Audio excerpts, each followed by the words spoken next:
प्रिय विद्यार्थियों, इतिहास की इस क्लास में आप सभी का स्वागत है।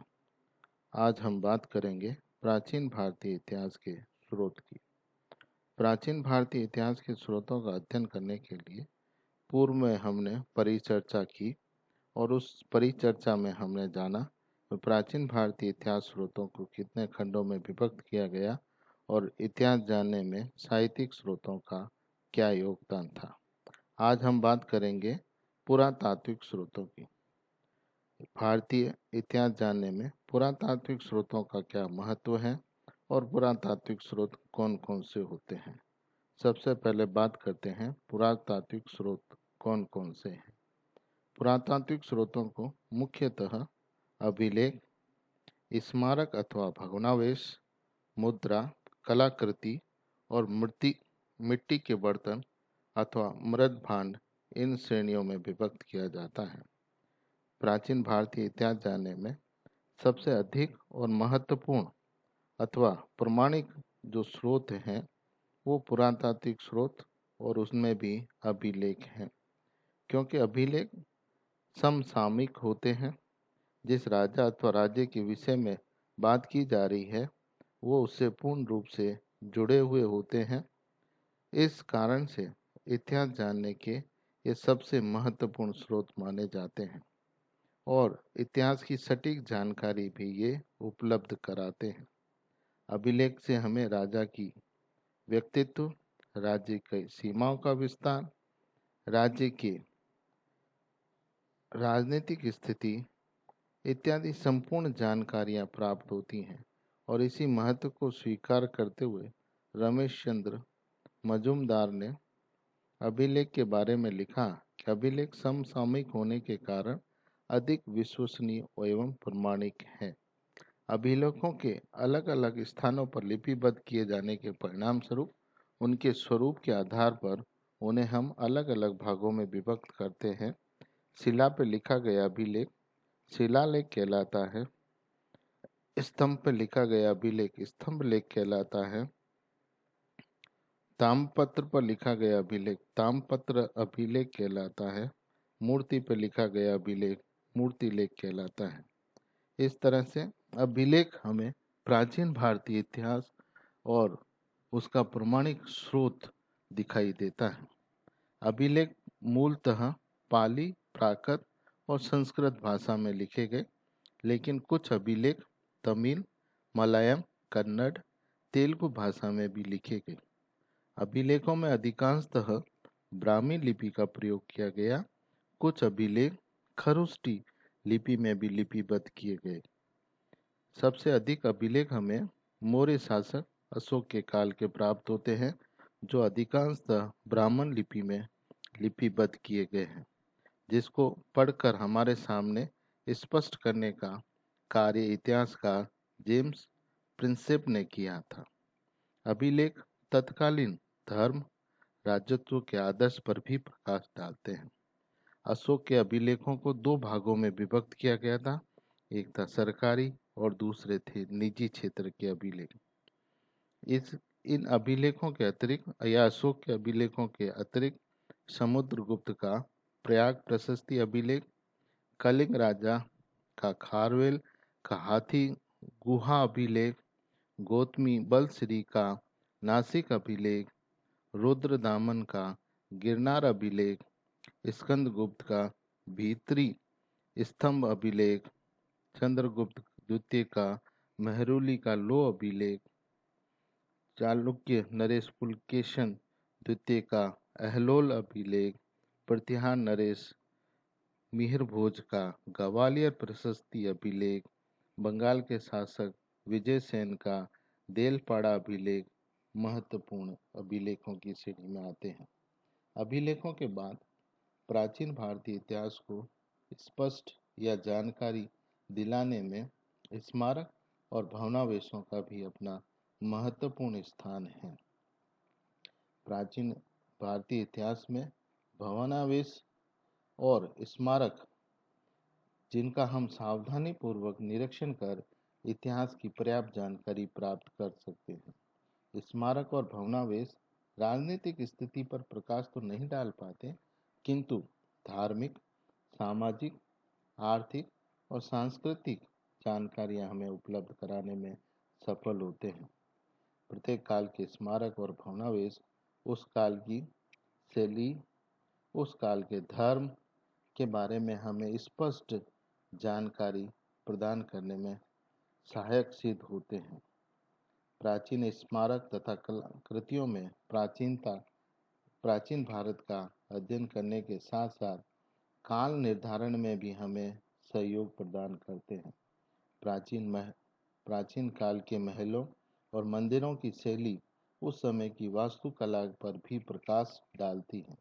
उदाहरण के लिए उत्तर भारत और दक्षिण भारत की मंदिर शैली, जिसमें द्रविड़ शैली और नागर शैली हमें उस काल की मंदिर वास्तुकला का जानकारी उपलब्ध कराने का अनुपम उदाहरण है।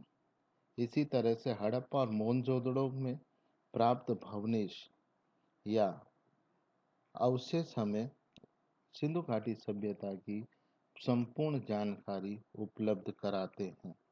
इसी प्रकार तक्षशिला के भवनावशेष तक्षशिला नगरी की जानकारी, उसकी निर्माण वास्तुकला की जानकारी, इसी प्रकार से पाटलिपुत्र के उत्खनन में मौर्यों के प्राप्त भवनावशेष उस काल की जानकारी उपलब्ध कराते हैं। गुप्तकालीन मंदिर, जिसमें उदाहरण के रूप में अगर हम देखें तो कानपुर का भीतर गांव का मंदिर उस काल की या उस समय प्रचलित मंदिर वास्तुकला का जानकारी देने का अनुपम उदाहरण है। इसी तरह से कुछ भवनावशेष या स्मारक हमें भारत के बाहर भी देखने को मिलते हैं। दक्षिण पूर्वी एशिया में भारतीय आस्थाओं पर आधारित अनेक स्मारक हैं, जिसमें जावा और दीम के शिव मंदिर, मध्य जावा के ओदराई तथा परम का मंदिर इत्यादि हमें उस काल की घटना या उस काल की जानकारी देने में सहायक सिद्ध होते हैं। भवनावशेष या इन भवनों के अवशेषों के बाद इतिहास जानने में हमें जो सहायता प्रदान करती हैं वो मुद्राएं हैं। मुद्रा का अध्ययन मुद्रा शास्त्र में किया जाता है। प्राचीन भारतीय इतिहास जानने में पुरातात्विक इतिहास के स्रोत के रूप में मुद्राओं का अपना महत्वपूर्ण स्थान है। मुद्राएं प्राचीन काल में आहत सिक्के के नाम से जानी जाती थी और राज्य प्रशासक उन्हें चिन्ह अंकित करके चलाया करता था। इसमें प्रमुख थी पंचमार्क। ये मुद्राएं किस धातु से निर्मित की जाती थी, उस धातु की निर्माण या उस धातु के प्रयोग से उस राज्य की अर्थव्यवस्था, उस राज्य की आर्थिक स्थिति की जानकारी हमें प्राप्त होती थी। मुद्राओं पर अंकित तिथियां मुद्रा जारी करने वाले शासक की तिथि के बारे में जानकारी उपलब्ध कराती थी। मुद्रा प्राप्ति का स्थल उस राज्य की सीमा विस्तार की जानकारी उपलब्ध कराती थी। मुद्राएं तत्कालीन राजा की राज्य विस्तार, अर्थव्यवस्था इत्यादि जानकारियों के साथ साथ उस राज्य की वैभवशाली गौरव परंपरा को भी स्पष्ट कराने में या जानकारी उपलब्ध कराने में सहायक सिद्ध होती थी। मुद्राओं पर उत्कीर्ण देवी देवताओं के चित्र उस राज्य के धर्म के बारे में हमें जानकारी के महत्वपूर्ण स्रोत के रूप में देखने को मिलते हैं। इसी तरह विदेशों में प्राप्त मुद्राएं भारतीय राज्य और विदेशी राज्यों के मध्य संबंध की जानकारी प्रदान करती हैं। मुद्राओं पर अंकित चित्र या संगीत वाद्य से हमें तत्कालीन कला संगीत की भी जानकारी प्राप्त होती है।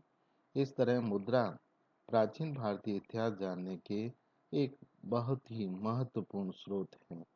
मुद्राओं के बाद हम जिन स्रोतों से प्राचीन भारतीय इतिहास का अध्ययन कर सकते हैं वो है कलाकृतियाँ। भारत में भिन्न भिन्न स्थानों पर किए गए उत्खनन काल में अनेकों कलाकृतियाँ हमें प्राप्त हुई, जिनमें भित्ति चित्र, स्तंभ, मूर्तियाँ, मंदिर, खिलौने, आभूषण ये वस्तुएं हमें प्राचीन भारतीय संस्कृति की जानकारी प्रदान करती हैं। इन भारतीय कलाकृतियों में अनेक खंडित हो चुकी हैं, फिर भी अभी भी ये कलाकृतियाँ प्राचीन भारतीय इतिहास जानने में सहायक सिद्ध होती हैं। सांस्कृतिक इतिहास की दृष्टि से ये कलाकृतियाँ अत्यंत महत्वपूर्ण मानी जाती हैं।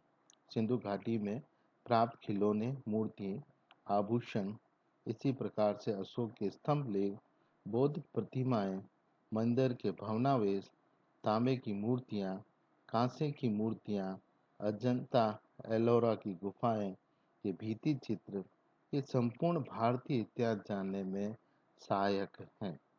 इस कलाकृतियों के अतिरिक्त हमें प्राचीन सभ्यताओं से प्राप्त होने वाले मिट्टी के बर्तन भी ऐतिहासिक जानकारी उपलब्ध कराने में सहायक सिद्ध होते हैं। भारत के भिन्न भिन्न स्थानों से प्राप्त मिट्टी के बर्तन, मिट्टी के बर्तनों का अपना ऐतिहासिक महत्व है। ये बर्तन न केवल उसमें प्रयुक्त होने वाली मिट्टी, बल्कि उससे हमें उस काल की आयु का अनुमान या काल निर्धारण में सहायक सिद्ध होते हैं। इस तरह से पुरातात्विक स्रोत प्राचीन भारतीय इतिहास जानने के सबसे महत्वपूर्ण स्रोत हैं और इन स्रोतों से हम प्रामाणिक प्राचीन भारतीय इतिहास का अध्ययन कर सकते हैं। प्राचीन भारतीय इतिहास के प्रफुल्ल मात्रा में साहित्यिक पुरातात्विक स्रोत विद्यमान हैं, जिनसे हम हमारे प्राचीन भारतीय संस्कृति, इतिहास को जानने में सहयोगी सिद्ध होते हैं। धन्यवाद छात्रों।